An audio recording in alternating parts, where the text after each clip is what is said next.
The House of Mystery presents Inside Writing, the radio show where authors discuss their writing process in all genres. Joining us, we've got Matthew Swayne. Thank you for being here, Matt. Thank you very much for having me on. This is going to be fun. Now, you've written some great books. I was looking through, and there's quite a bit I could talk to you about. I mean, we could get into the ghosts of Penn State, and we already did before. America's haunted universities, the haunted rock and roll thing too. That would be interesting too. There's so many different stories out there. But I chose your latest book, Haunted World War II. Woohoo! Now, first of all, when you started writing Haunted World War II, what did you have to do differently? That's a really good question, and I can give you the brief overview of my career. And it starts at birth. I was born on Halloween. So I started writing. I didn't really start writing about the paranormal, but I was always interested in ghost stories and folklore. I can't remember a time of not being interested in that. And what happened to me is when I started working as a reporter for a local newspaper in Pennsylvania, I started to always try to come up with a really good Halloween feature story. So I came up with an idea one year to do some local ghost legends, and I ended up adding some ghost stories from Penn State because it's pretty close by my hometown. And I never really got a reaction to a story like I got from that one. People were coming up, on the street, at restaurants, at bars, telling me their ghost stories. And, there was a part of me that thought, this is a really good idea. If I could make it into a book, that got me into talking about university ghost lore and ghost stories. But from there, I started trying to, I landed my first book contract, and from there, I tried to mix my love of certain eras of history with the supernatural. So that kind of led to this haunted rock and roll, and I did a book called Even More Haunted Rock and Roll and Ghosts of Country Music. And I was looking for a project, and honestly, I'm a kind of more of a Civil War nerd than anything. And so I wanted to do a ghost stories of the Civil War. But what I found is that there's just really so many people have covered that and have done a really good job that I didn't feel like I could add anything to it. So I switched gears, and I do like World War II history. I started delving into that, and, very quickly I found the difference between this book and the other books is, haunted rock and roll, I could write a lot of tongue-in-cheek ghost stories of Jim Morrison haunting a bathroom of a Mexican restaurant. I could do some Elvis Presley ghost stories that are more, ghost lore. But with this, the material was much more serious. I mean, when you're talking about the sacrifices of not only the soldiers, but also a lot of the civilians, it adds a little bit of a more of a somber tone. And as a writer, I don't want to get into areas where I think I might offend people.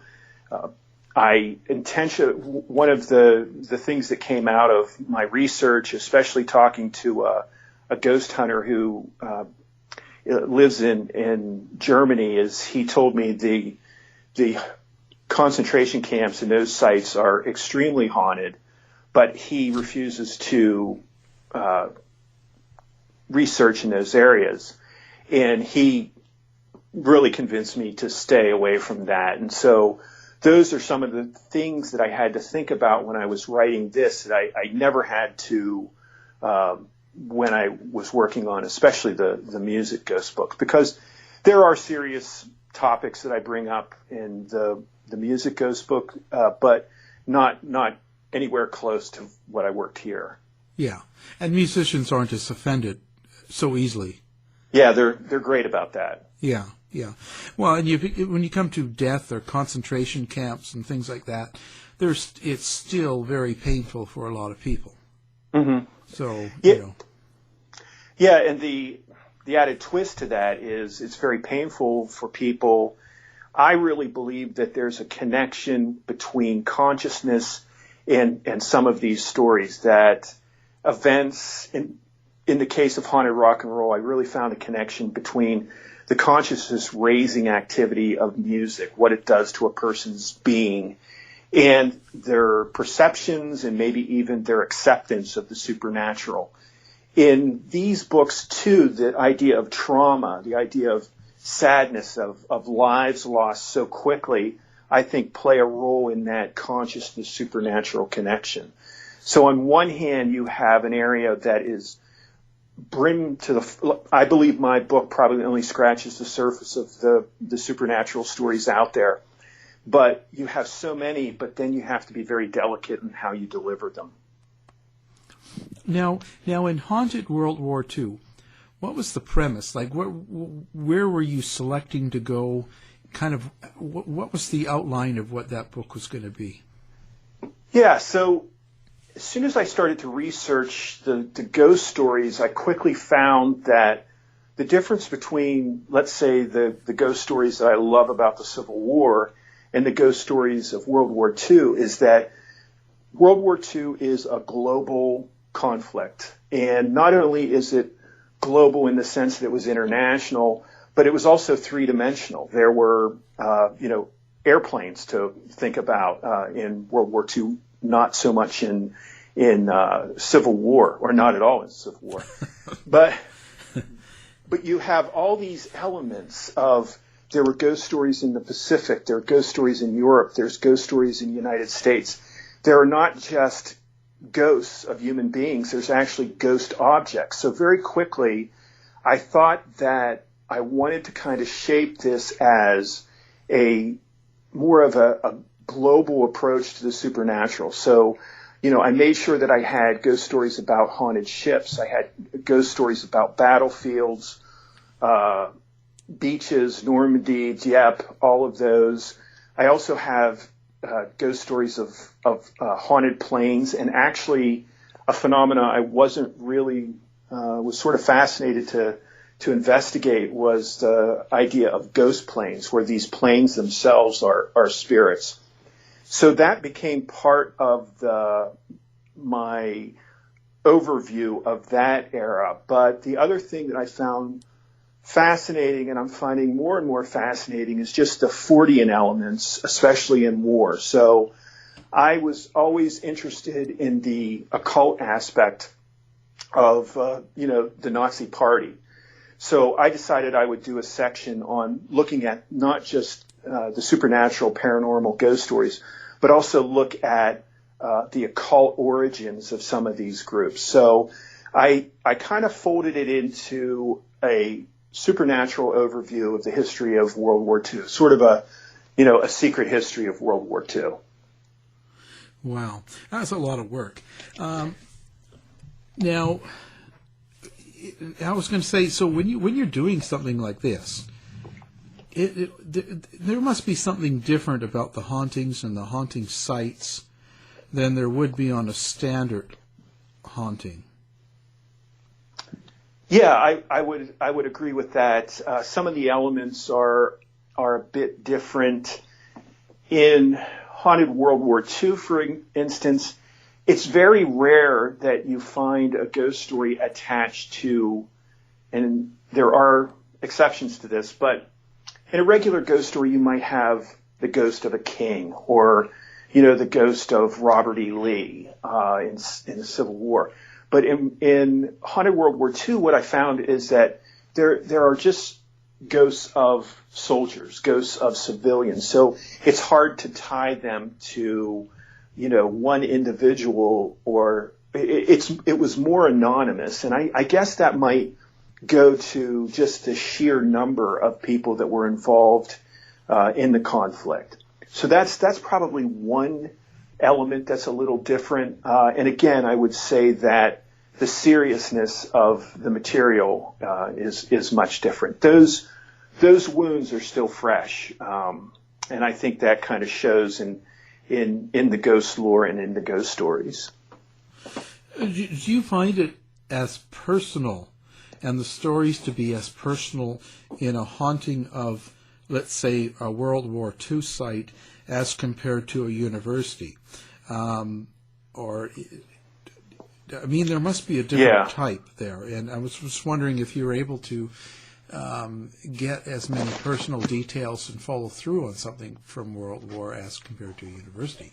Well, in the university, you get a lot more ghost lore, which is just folklore that features ghosts and spirits. And this has become an oral tradition. And the ghost stories in universities, when I wrote that book and I walked away from it saying, why do, students tell ghost stories on campus when you're supposed to go to universities to lose superstition, to become more rational? And yet I think that most of these campuses that I looked at and collected the folklore from were probably more haunted than some of the battlefields in World War II or in the Civil War on a per acre basis. So why does that happen? And I think that ghost stories play a lot of roles that you might not be aware of. In a university ghost story, there might be a victim of a homicide. And for the most part, campuses are very safe areas. And I think probably before the internet, you would have these ghost stories about murders or suicides almost as a perpetual, permanent warning to students. So they become cautionary tales. And ghost stories also, and I think this would be similar to some of the ghost stories I looked at in World War II, in that they serve as mini history lessons. If I tell you a ghost story about, at Penn State, we have the ghost of a mule. And, the mule worked on the fields and helped build the first main building at Penn State. And I give you all those details. Within a very short time, I've given you a little bit of the essence of what that university stands for. Hardworking, blue collar, agriculture, all of those are embedded in these ghost stories. And so when I tell you a ghost story about, Normandy or, a ghost story about the battlefields in Germany, I'm going to give you details that sort of give you a little bit of history about the battle, the people that were involved, the sacrifices. All of those are embedded in sometimes what we might consider all just a silly, piece of ghost lore. But I think they're really important that way, and I think they were more important prior to the internet because they would maintain that history. Now, I had some great history professors at Penn State. I had a minor in history, which somewhat explains getting into this book. And I have to tell you that ghost stories are not perfect or great history. But I found through writing some of these books, one of the best comments I had about writing haunted rock and roll was a lady basically accosted me at a book signing and said, I don't believe, in any of this crap, but I will tell you, I love reading the history of these rock stars, and I'm really getting into finding out more about them. So maybe that's what that serves as. So it's almost like a jumping off point into getting deeper and deeper into the history of those areas and those eras, like World War II. What country did you find to be the most haunted as far as war sites or war locations? Well, I would say Normandy seemed to be the most, and I do have a distinction between a ghost story or an account of a ghost encounter and ghost lore. Ghost stories and ghost accounts of ghost encounters are personal, first person. They go to the internet, they write their stories, or they go to the press, they write them in books, they write them in newspapers, and there's a personal account. Ghost lore is sort of, well, this place is haunted because this happened, and my cousin's friend was driving there and saw a tank cross the road. Those are ghost lore. I still think they're important, and I still include them in the books, but there's two different ones. But that's a kind of a long intro to saying that I think Normandy seems to be the most active, quote unquote, paranormally or supernaturally, with a lot of people having very deep personal experiences at those places. In the United States, Pearl Harbor, a lot of people have personal encounters with that. But in my opinion, I think the deepest, the most riveting and somewhat gut-wrenching are the ghost stories in the South Pacific. Iwo Jima is one that stands out. It's just a very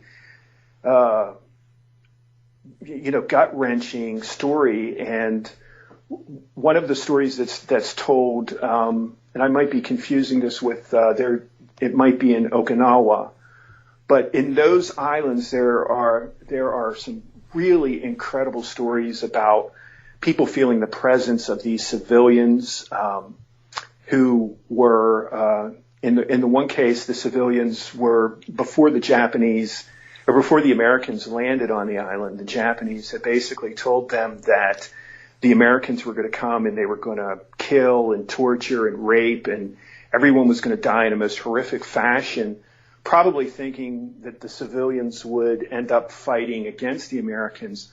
But what happened was that groups of them committed suicide en masse, throwing themselves off the cliff. And at that cliff, there's also a peace museum. And there have been several accounts of people walking in the field next to this peace museum, hearing these, what sounds like footprints coming, a bunch of people running behind them. And when they turn, there's nobody there, but then they feel a wind and a presence go by them, and then they hear, seconds later, the scream. So that's a case for me that it was just, so moving to hear that story and to think about, I don't know, I've never been able to find a personal account about that where someone said, I heard this, I saw this, but just that ghost lore around that area and how that, kind of feeds into this idea of sacrifice and the real terror of war. It speaks to that. So when you're dealing with a ghost story from this situation, have you? Let's start this way. Have you had an encounter at one of these locations that really affected you? I don't want to say scared or made you happy, but just an effect, right? One that stayed with you to all this time. Well, and I do try to. I haven't visited all these sites. I never traveled to Europe, but some of the ones closer to home, like the USS North Carolina, which I was on.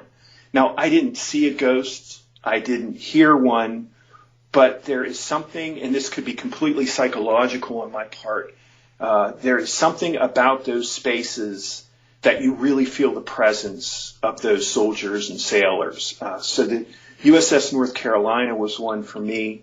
I've always said that, with my Haunted Rock and Roll book, when I went to Sun Studio, which I couldn't find any ghost stories about, believe it or not, but when I was in that space, I could feel the presence of Elvis.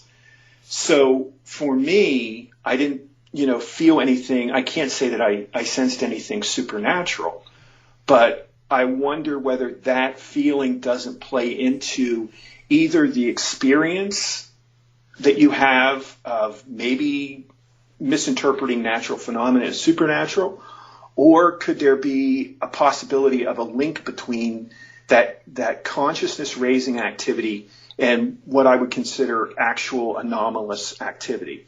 Those are the questions I have. In my own personal life, I have a very high bar for paranormal and supernatural, and I've had what I would consider weird stuff happen to me that's very hard to explain. But it's never risen to the level of the supernatural. In this book and in other books, I can't say that it's even the majority, but what I can tell you is that people have experienced stuff that they can't explain, and they really believe that they have come in contact with something outside of what we would consider, rational. And these people are believable. And trust me, at these book signings, I get everyone coming up and telling me the scariest stories they can think of that has happened to them. And the people, by and large, are, smart. They don't seem to be prone to localized hallucinations, that every time they walk into a certain part of the house, they have a hallucination. That doesn't usually happen. All of those things make me open-minded that these things could happen. I have to wonder. So, did you talk to a lot of people that had families that were involved in some of these wars? I really never got a chance to do that, but that's definitely an interesting idea. Yeah, it'd be interesting to try and tie them together with some of the stories. Mm-hmm. How is it? How is the feeling of some of these places? Like, do you think that the haunting will last forever? Like in Pearl Harbor, for instance.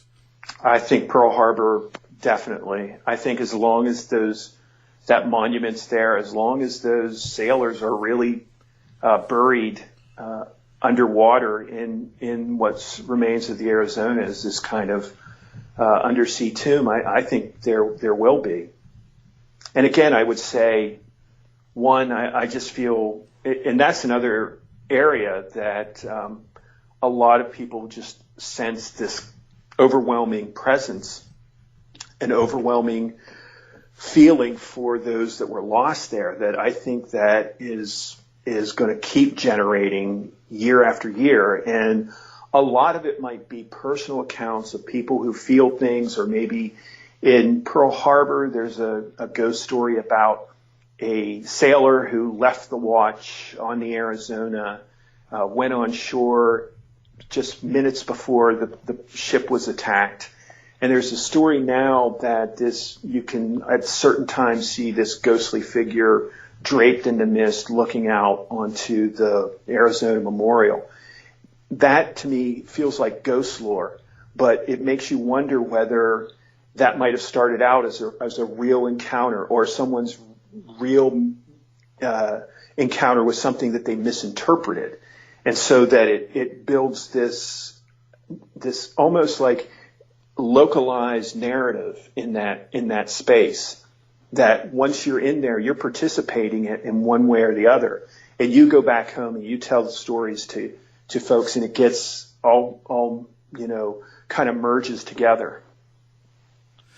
Do you think, just a thought, now if you took someone, if you could find someone that had never heard of World War II, never knew it existed, and you took them to Pearl Harbor, do you think that they would pick up the same feelings that other people that knew about the history pick up? That's a real fascinating question. And my intuition would say yes, because I think there's something real going on there. And I think they would pick up on it. Well, do you think they'd pick up on like when you're in a place that there's been severe loss, casualties, lots of death, and there's a lot of anguish and emotion that happened during that time? Do you think it's just resonant and just kind of taking a while to slowly lose its resonance in that area, and that's what they'll pick up on? Or is it actual ghost interaction? I think I lean more towards the resonance explanation, but I also leave open the possibility that it creates phenomena outside of the normal type of phenomena. If I'm interpreting some of these personal accounts correctly, and these people have seen, felt, heard things that weren't there, then I think it might be a combination of both, that the resonance of those stories externalizes into some of the phenomena that are talked about in those ghost accounts. If that makes any sense. Yeah, I'm just trying to divide it all up and see where, if there's any resolution. So, in essence, I should have asked you this first. What was your feeling before doing something like this, and your impressions of afterlife, ghosts, murder, and stuff like that? Where was your head before you got into any sort of research? That's a great question, because my background was I looked at these stories more as entertainment. I looked at the university ghost stories almost exclusively as ghost lore. And pretty much my first few books were written in that way. And what happened to me was taking an open, honest, and I approached this as a journalist. So usually with these books, I take a ghost account, then I add maybe some voices of skeptics, even kicking in my own voices of skepticism. And then I maybe have a counter to it. That's almost like an argument. I try to do that in almost all of the stories when it's applicable. But what happened to me is, and when I'm writing these things, I shift myself between total believer and total, cynic, back and forth as I'm writing these. But when I had people, after you write these things, then people give you their first person accounts, and they always say, don't quote me on this, or don't put me in your book, but here's what happened to me. So in my example, I wrote about the ghosts of Penn State. There's one building called Old Botany that's allegedly haunted, and it's right across the street from the grave of George Atherton. So it has all the, I could be a consultant for universities to how to avoid ghost stories. And one of the things is don't put a grave on your campus, but this has created what I consider ghost lore. And then a few years after it was published, a janitor came to me and actually sought me out and said, hey, I read your book and I read about Old Botany. Here's what happened to me. And his stories were truly, I got a chill up and down my spine as he would tell me his stories. And he wasn't worried about ghost lore or folklore. He actually petitioned to get off of cleaning that building at night because of some of the strange activity. He heard the one story he told me, he was just finishing up vacuuming and he heard this crash of glass and he thought someone broke in. So he, within, a minute, ran down to that room, opened it up, and it was absolutely empty. There was no glass. There was nothing, broken. It didn't seem anything amiss. There was no open windows. So he had, left and then told someone else, and they said that place is, got spooks. And then he looked at it in that room, Old Botany which is now more of a office space. It was actually a lab. And he said that area was one of the laboratories that where he experienced this. So I've moved more into what I consider open-minded skepticism, where I really respect a person's experience. I'm not here to judge whether it was real or not. And, my philosophy, I don't know whether I ever can. So my attitude has moved really almost, 180 degrees from where I was, where I considered this, entertaining. And especially when I got into haunted rock and roll, I really look at things completely different, because in that case, I thought, well, yeah, big personalities and people are famous and they get attached to their stars and celebrities and they don't want them to die. So they keep them here through these ghost stories. That may be legitimate, but then you have other stories among those tales that seem to rise above that. And people, again, have told me about their own experiences in places like Graceland and other areas where these rock star ghosts have been seen or heard or felt.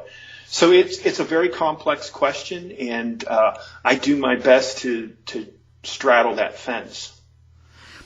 I was going to say, it sounds like in a way all of your books are connected. It's almost like you're going through a process with the afterlife and haunting, and you're going through that process by writing these books. That's a fair point, and I don't think anyone would read anything that I would write philosophically. I think I would probably bore people. So maybe it's a way for me to make it kind of entertaining too. Mm. Now, have you ever thought about the reason that these ghosts actually haunt? Why they exist?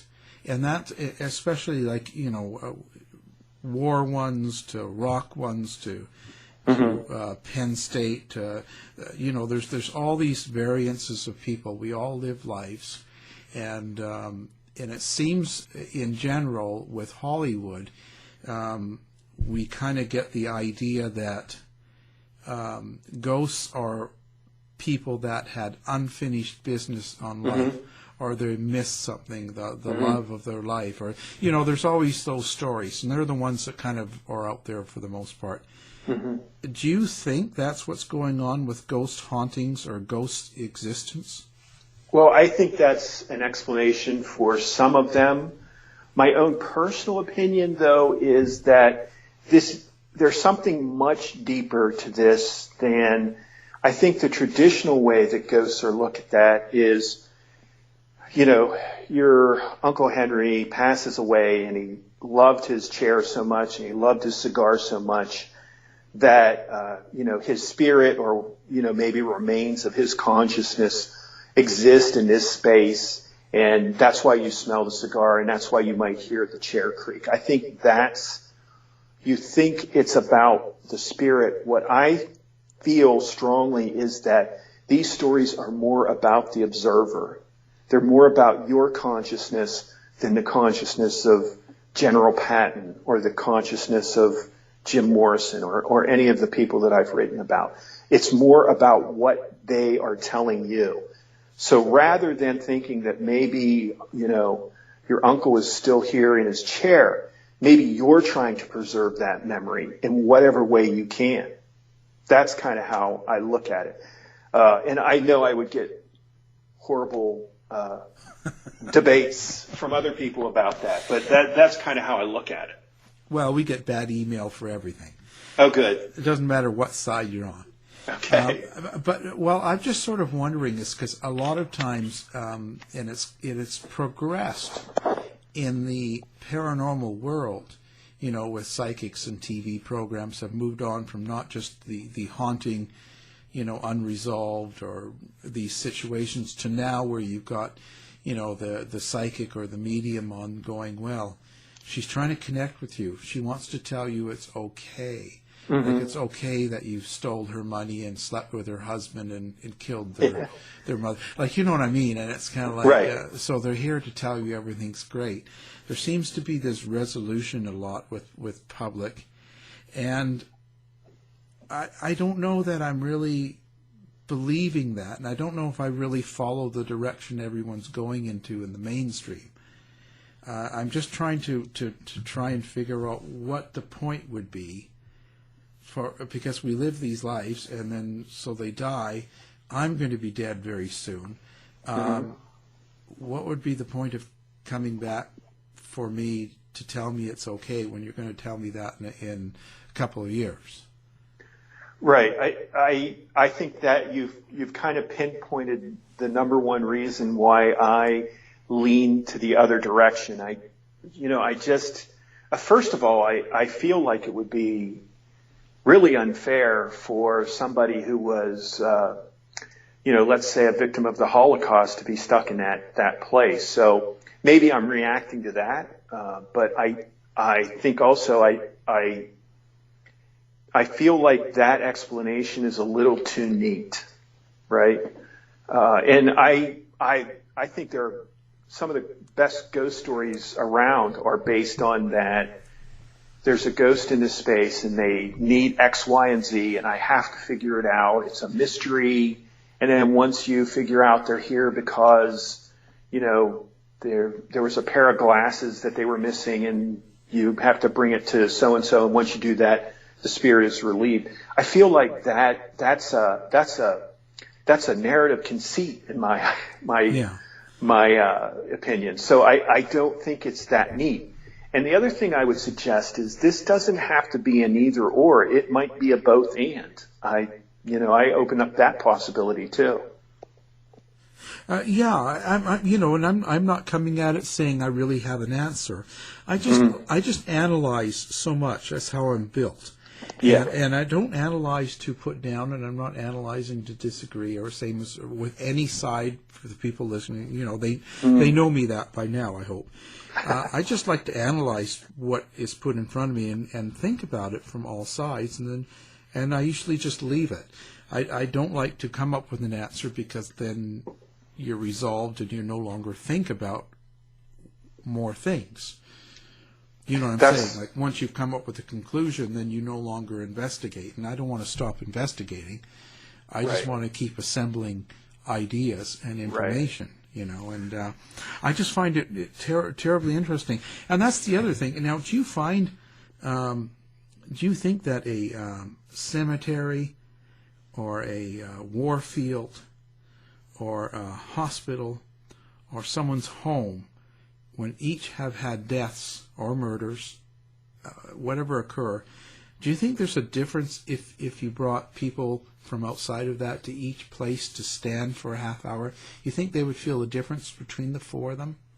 That would be a fascinating study, but I don't know whether they would be able to detect the texture of those different spaces. Yeah. Yeah, there's so much to it, Yeah. It's so much hard.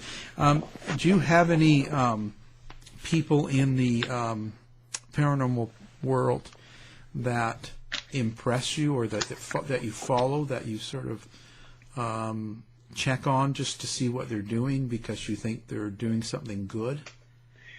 Well, I probably not so much in the mainstream television paranormal world, but what I've done, and I think you talked pretty close to my approach. Kind of bring out all the voices you can and put them in the story and let other people debate it and talk about it. I think that's what makes writing about this so kind of rich and interesting. I also find it's probably why I get bad reviews a lot of times. But in any event, that is kind of my approach. But what I like to reach out to as many ghost hunters, paranormal investigators, paranormal researchers, mediums, interested people, whoever can give me a little lead in this. And what I found is most of those folks are the ones that I've talked to really are committed and legitimate in their beliefs about what they're doing and why they're doing it, and have very deep beliefs about it. So I've come away, I think there's for maybe the mainstream, they're kind of looked at as a little wacky. I've never been on a ghost hunt. I think the hours are terrible. But what I found is these people really are committed to trying to find out the truth in whatever way they can. And I respect that. I respect that from anybody. Yeah, I think it's good.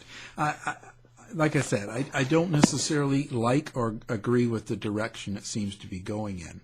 Mm-hmm. They have too many answers. Yeah,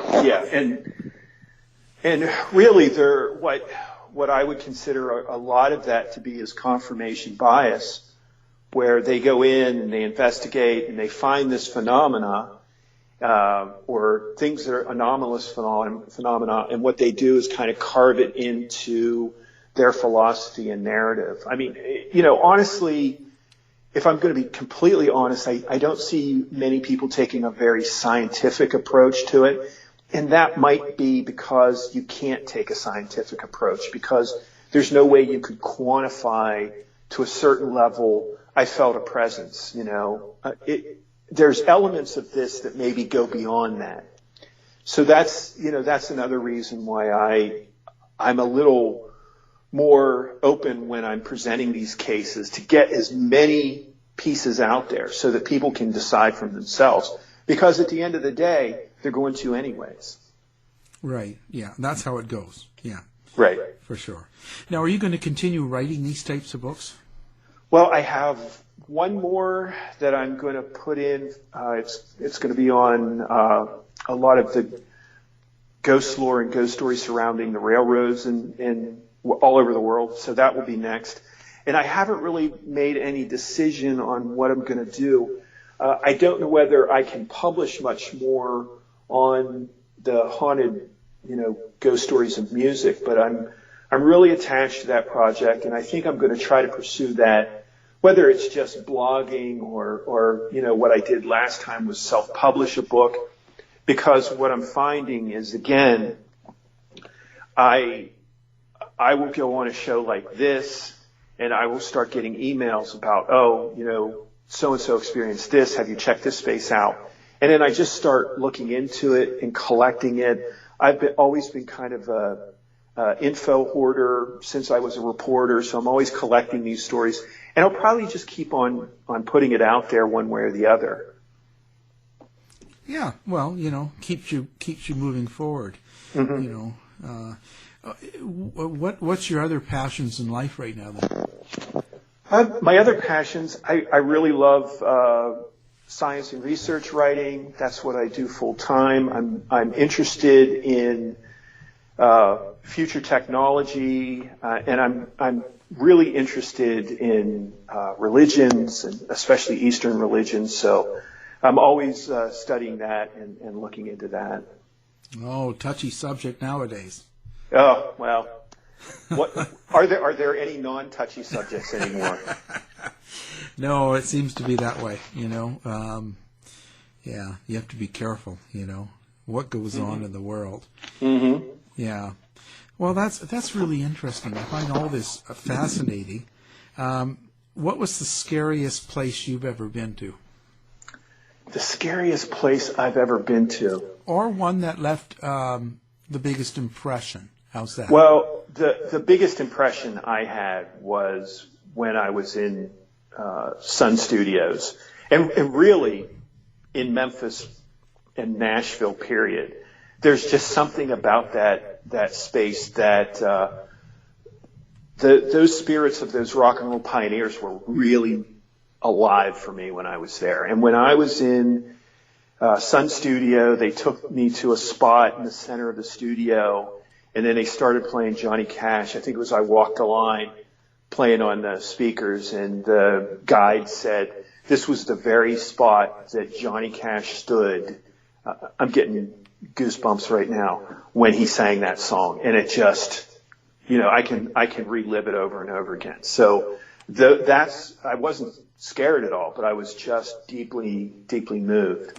The thing about me, I was born on Halloween, and just about everything freaks me out. So I don't really try to go engage in any of the ghost stuff. I like being in a safe spot, away from ghosts, writing about it, so all my friends can enjoy that.